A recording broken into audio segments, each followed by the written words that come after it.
አቤት አቤት ነምትጂ ገርቴ ተብሎልኝ አያው ማለት ነው በግሪክ። አንዳንዱ ሰው ቁጭ ብሎ ራሱ እዚህ እንዴት ነው ግን ልጅ ዱቡልቡል መንፈስ ያለበት ሰው ጮኻችሁ ታውቃላችሁ? ይጮኻል እኮ አራው ምንድነው ጎረቤት ድረሱ ምንኛ ጎስቋላና ምስኪን ነኝ። ይህን ያለው የሆነ ቦታ የማይታወቅ ሰውዬ ቢሆን ጥሩ ነበር። ጨርቁን እንደ መድኃኒት እየወሰዱ የጸለዩበት ድንገት ሲያልፍ እግር ሲረዝም የሚታይበት የነበረ ጳውሎስ ነው የጮኸው። ልዘሙት የምታስጥለው ጸልይ አይደለም። ኧረ እኔ በጌታ በኢየሱስ ስም እኔማ ብለህ አንተ እንደዚህ ብለህ ኩስትር ብለህ ስዩፍ ፊት ይዘህ ስለ ጸለይክ ሻሽተህ ነው ወደ መስቀል። በዚህ ምክንያት ወጣ ገባ ህይወት ዳንኩ ብለህ ትተህ እንደገና ይመጣባ ቻለው ካሁን በኋላ ይህን ኃጢአት አላደርግም ትልና እንደገና ተመልሶ መጣ እንደገና ታስተናግደዋለህ። ኧረ እኔ ጌታዬ እኔ ሰው ነኝ። አሁን ቸርች ቢቀርብኝ ስትላለች ዳር ትይዛለህ። በጣም እመነኝ ዳር መያዝ ከጀመርክ ኦሬዲ ተወግተሃል በከብት መርፌ። የኔን ነው ማድረገውስ ጽድቅ አራባላው ጥላቻ ነው ፍቅር ይላል። የመንፈስ ፍሬ ነው ፍቅር ክፋት አራት የዋህን አራ የምን የዋህ ነው ባላው ወጋው እንደዚህ እግዚአብሔር በዚህ ይባርካችሁ። ብዙ ሰው እንደዚህ ነው የሚለው። ጂም ገብቶ ራሱ እንዲህ አይለማመድም። ቦክስ ተለማመድ ለህም ያሉት ጂም የሚያሰራኝ አልለማመድም። ቦክስ ሌላ ትሬኒንግ አለኝ በየጸሎት ሰዓት ላይ እምደበድብ ምን አይነት ፕሮግራም ትባላል። እኛ ደግሞ አለ ሰዓት ነው የሚያፍነን። እነ ጳውሎስስ እዛ ሄደው መጥተው በእስያ ዞሮ በማይነር ኤዥያ አጥቢያ ተክለው ስንት ነገር አድርገው እንዳልጣላሉ። አንተ መጀመሪያውኑ መይተነሳ ስጋ መንፈስ የማይፈልገውን መንፈስም ስጋ የማይፈልገውን ይመኛል። ሁለቱ ጉድ ስሙ። ስጋም ማማይፈልገውን ይመኛል፣ መንፈስ የማይፈልገውን ይመኛል። መንፈስም ማማይፈልገውን ስጋ የማይፈልገውን ይመኛል። ሁለቱም የሚመኙት የሰውነት ላይ ነው። ስጋ የማይፈልገውን ነው የሚመኘው። ለምሳሌ ፍቅር ስጋ አይፈልግም። ስጋ የሚፈልገው ምንድን ነው? ጥላቻ ነው።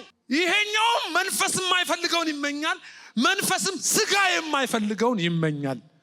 ሁለቱም የሚሆነው ውስጥህ ነው፣ ውስጣችን ነው። አንዳንዱ ሰው ቁጭ ብሎ ራሱ እዚህ እንዴት ነው ግን ልጅ ይላል። አንዳንዱ ሰው ዱቡልቡል መንፈስ ያለበት ሰው ወይ ደግሞ የሆነ የመጣ ጥሩ መኪና ይመኛል።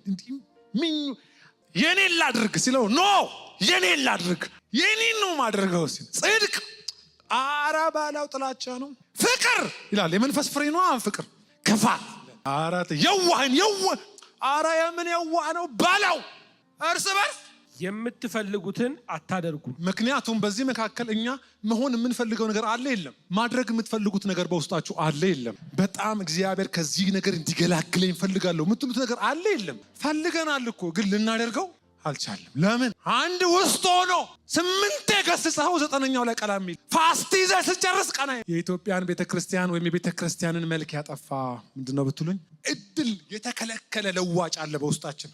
መለወጥ የሚፈልግ ለለውጥ የመጣ ግን እድል የተከለከለ መንፈስ ቅዱስ አይ ቢሊቭ የእግዚአብሔር ሰዎች መለያቸው የሆነው የባህሪ ለውጥ የድሮ ክርስቲያን ያስባለ ያ መንፈሳዊነት ያ የመንፈስ ፍሬ የሞላበት ፐርሶናሊቲ መንፈስ ቅዱስ ገቨርን ያደረገው ሰው የገዛው ሰው። ስለዚህ ሽሚያው ከማድረግ ያልፍና ያንን አካል ለመቆጣጠር ነው ድብድብ የሚመስል ነገር የሚቀርበው። እርግጠኛ ላርጋችሁ መጨረሻው ግን በድብድብ አይዘጋም። በመንፈስ እንመላለሳለን። መንፈስ በእኛ ላይ የበላይ ይሆናል። ሁሉ ጊዜ ዝሉንስ ላድርገው አላድርግ ልፈጽመው አልፈጽመው አንዳንዴ ፈልገው ልትፈጽመው ደግሞ የተከለከልከው ነገር አለ። ብቻ የሆነ ጦርነት የሚመስል በሰውነት አለ። ስማኝ ይሄ ትምህርት የአዲስ ኪዳን ትምህርት ነው። ሲልድ ነኝ ብለህ የፈለከውን ለማድረግ ፈቃድ ያገኘህ ከመሰለህ አንዳንድ ሰው አመፀኛ ነው በስማም አታስረውም እምቢ ይላል። ለምን? ይሄ ተፈጥሮ እድል ባገኘ ቁጥር በውስጣችን ለመቆጣጠር ምን ያደርጋል? ልትገዛው የተሰጠህን ኔቸር በምን እንደሚገዛ አሳያችኋል። እማትገዛው ከሆነ ይገዛል። ዊን የለው። በቃ አንተም እዛው በጠበልህ እኔም እዚህ አይልም። ደፋር ነው። ይቆጣጠርህና ማን አለ ሰው አለ እንዴ እዚህ ቸርች? በሁለቱም ጸጋ ያገለግላሉ። ሰው ከዚህ ከራሱ ጋር ዲል ስለማያደርግ ከሰው ጋር ሲጣላ ይኖራል። ዛሬ እነዚህን ጣቶቻችሁን መድኃኒዓለም እንደዚህ ይመልስላችሁ። ሌላው መጎሰም በደንብ እናያቸዋለን። አይዟችሁ። ይሄ መጎሰም የሚል ለምሳሌ አንበሳ ካደነ በኋላ ይይዘዋል። ይዞ ያደነው የመጨረሻ ጉልበቱን ስለሚጠቀም አንበሳ የሚያደርገው በመጎሰም ጸጥ ለማድረግ ይጥራል። ካቃተው ያ የተያዘው እንስሳ ተመልሶ ተነስቶ ሊያመልጠው ይችላል። ስለዚህ አንበሳው ከያዘው በኋላ ከውስጡ ሊወጣ ሲል ይጎስመዋል። መጎሰም ማለት እንደዚህ አይደለም፣ እንደዚህ ቦክስ ነው፣ እንደዚህ መጎሰም ነው። ወጋው እንደዚህ። እግዚአብሔር በዚህ ይባርካችሁ። ብዙ ሰው እንደዚህ ነው የሚለው። ጂም ገብቶ ራሱ እንዲህ አይለማመድም። ቦክስ ተለማመድ ይለኛል ጂም የሚያሰራኝ፣ አልለማመድም ቦክስ። ሌላ ትሬኒንግ አለኝ በየጸሎት ሰዓት ላይ እምደበድበው። አሁን ብዙ ሰው የእንደዚህ ሰው ስለሆነ ራሱን አይነካም። ሰው አንድ ጉድ እኮ የምትጎስመው ጉድ ውስጥ አለ እኮ። ፋፍቷል። በጥሩ ንግግር በቀን 8 ያብልተህ አፋፍተኸው ስትመጣም የሚዘምር ግን እንዲህ። አሁን ለመንፈስ ቅዱስ ራሳችሁን ልክ ንስር ለመታደስ ራሱን ለፀሐይ አጋልጦ እንደሚሰጥ ለእግዚአብሔር ቃል ራሳችሁን ዘርግታችሁ ስጡ። በእውነት ልንገራችሁ የጳውሎስ ያንን የሚያክል ሰው ሊሰማ ያልቻለውን የሰማ በሚገርም ጸጋና ቅባት ያገለገለ ጳውሎስ ካገለገልኩ በኋላ ልትጣል ትችላለህ። ምን ካላረከው እንዳልጣል ይሰማሃል ወይ? ሰብከህ የአገልግሎት ዳይሜንሽን መስፋቱ ኢሶኬ፣ ብዙ ሰው መምጣታቸው ኢሶኬ። ይሄ ግን ዋስትና አይደለም። ያገለገልከውን ሕዝብ መልሰህ እንዳትመታው ልትጣል ስለምትችል አንድ ትርጉም ላይ ልክ ሪንግ ውስጥ እንደገባ ቦክሰኛ ይላል። አሰልጣኞች አሰልጥነው አይዞ ምናምን አፉ ላይ ውሃ አድርገውለት ምናምን አድርጎ ቅርጽ መከላከያን አድርጎ ይገባል። ከዛስ በላው ዳቦ ቤቱን ይላል። አይለ ተቀማጭ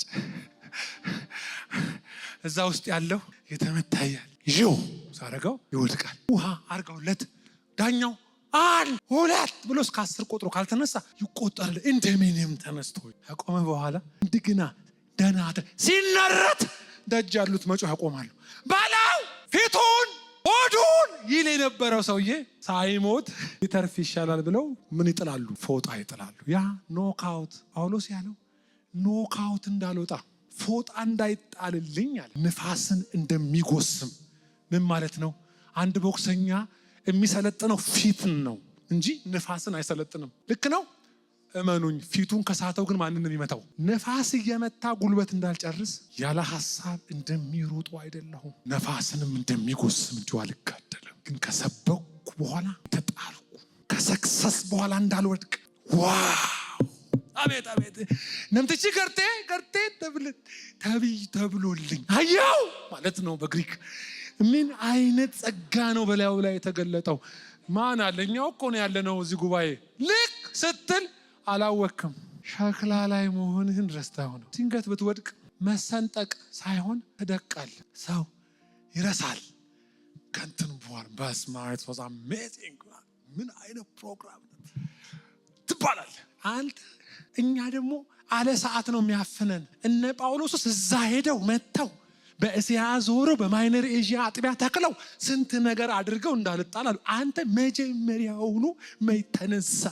ስማ፣ መማር ያለባችሁ በቤተ ክርስቲያን ውስጥ በየትኛውም ጸጋ የምታገለግሉ ለዚህ ነው። ትምህርት ህይወታችሁን ይቀይራል። ጎበዝ ናችሁ። በተለያየ ጸጋ የምታገለግሉ አርፋችሁ ቁጭ ብላችሁ የምትማሩ ሰዎች እድል አገኙ። እስቲ አትወፍሩ። መድረክ ላይ ብዙ አዳም ይምታታብናልኛ ጸጋና ለውጥ በጣም ደግሞ እንደዚህ ዘመን የኢትዮጵያ ጴንጤ ድብልቅልቅ ያለበት። በዚህ ሰውነት እስካለህ በዚህ ምድር ላይ እስከኖርክ የሚጎሰም ስብዕና ነው ያለህ። በእያንዳንዱ ቀን የምትለው እንጂ ከዚህ ወደ መላእክነት ያደገ እኛ መሀል የለም። በዚህ ሰውነት እስካለህም አይቀየር። ይሄ የአዲስ ኪዳን ትምህርት ነው። ሶስተኛው እዚሁ ጋር ቅድም ሲያነብ የክርስቶስ የሆኑት ስጋን ከክፉ ምኞትና መሻቱ ጋር ምን አረጉት? ቀበሩት ይላል።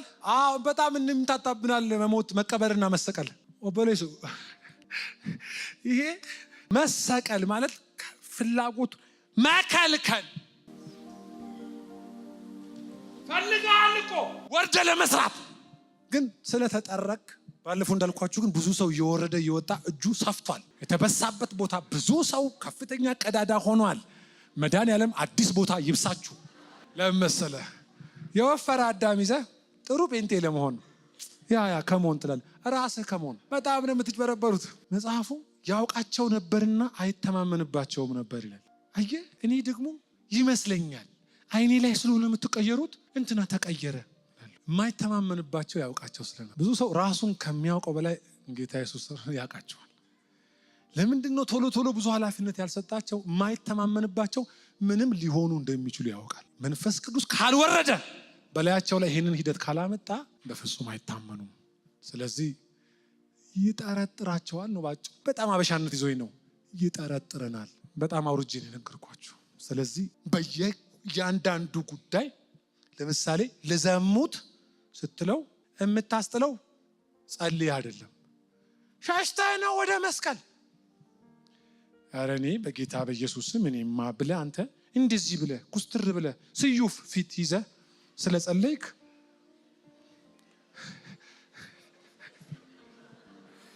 በጣም ተጭበረበርን እኮ። በዚህ ምክንያት ወጣ ገባ ህይወት ዳንኩ ብለህ ትተህ እንደገና ይመጣብሃል። ትቻለሁ ካሁን በኋላ ይሄንን ኃጢአት አላደርግም ትልና እንደገና ተመልሶ መጣ። እንደገና ታስተናግደዋለህ። ኧረ እኔ ጌታዬ እኔ ሰው ነኝ፣ እኔ ቸርች ቢቀርብኝስ ትላለህ። ደግሞ ዳር ትይዛለህ። በጣም እመነኝ፣ ዳር መያዝ ከጀመርክ ኦልሬዲ ተወግተሃል። በከብት መርፌ ወቅቶሃል። ህብረት ያስጠላሃል። በቃ ቪክቲም ትሆናለህ። ከዛስ የኔ የምትለውን ሶሉሽን ትወስዳለህ። ያንተ መፍትሄ ቢያመጣ ኖሮ መንፈስ ቅዱስ ለምን መጣ? መንፈስ ቅዱስ የመጣው ያንተ መፍትሄ የትም እንደማያደርስ ስለሚያውቅ ነው።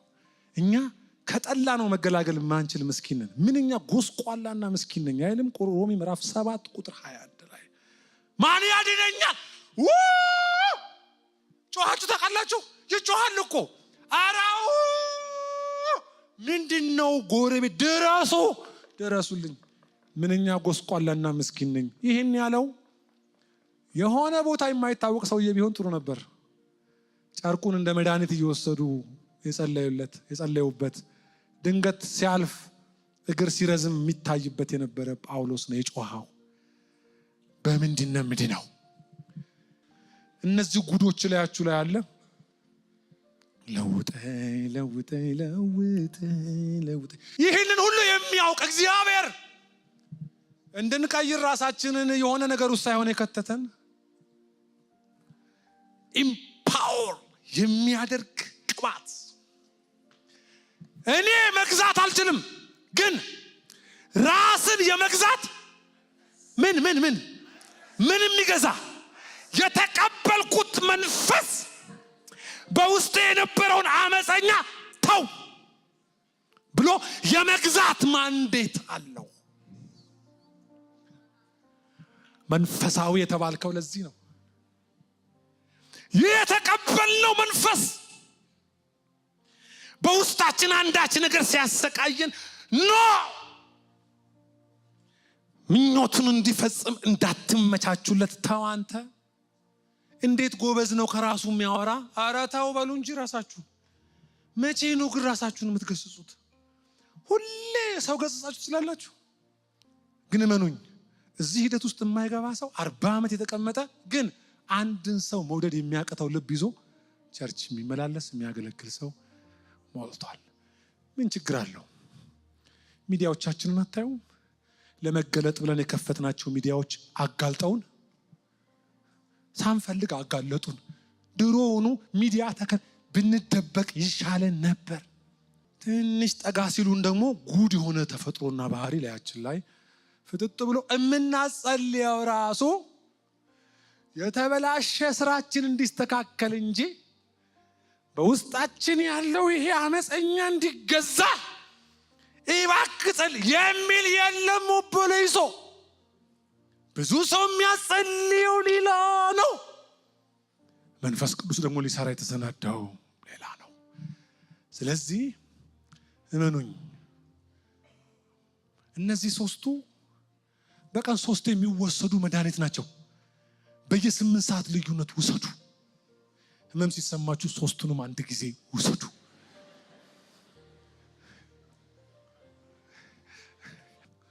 በዚህ ምክንያት ስጦታው ባላቸው ባልተለወጡ ስጋውያን ምክንያት የክርስቶስ መልክና ባህሪ አቢውስ ተደርጎ በቤተ ክርስቲያን ጤነኛ ለውጥ ከብዙ ሰው ጠፍቶ ከራሱ ጋር ዲል የሚያደርግ ሰው ጠፍቶ ደጅ ነው ያለው።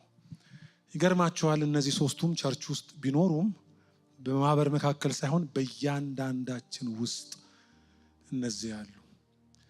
ስለዚህ መተኛት የለባችሁም።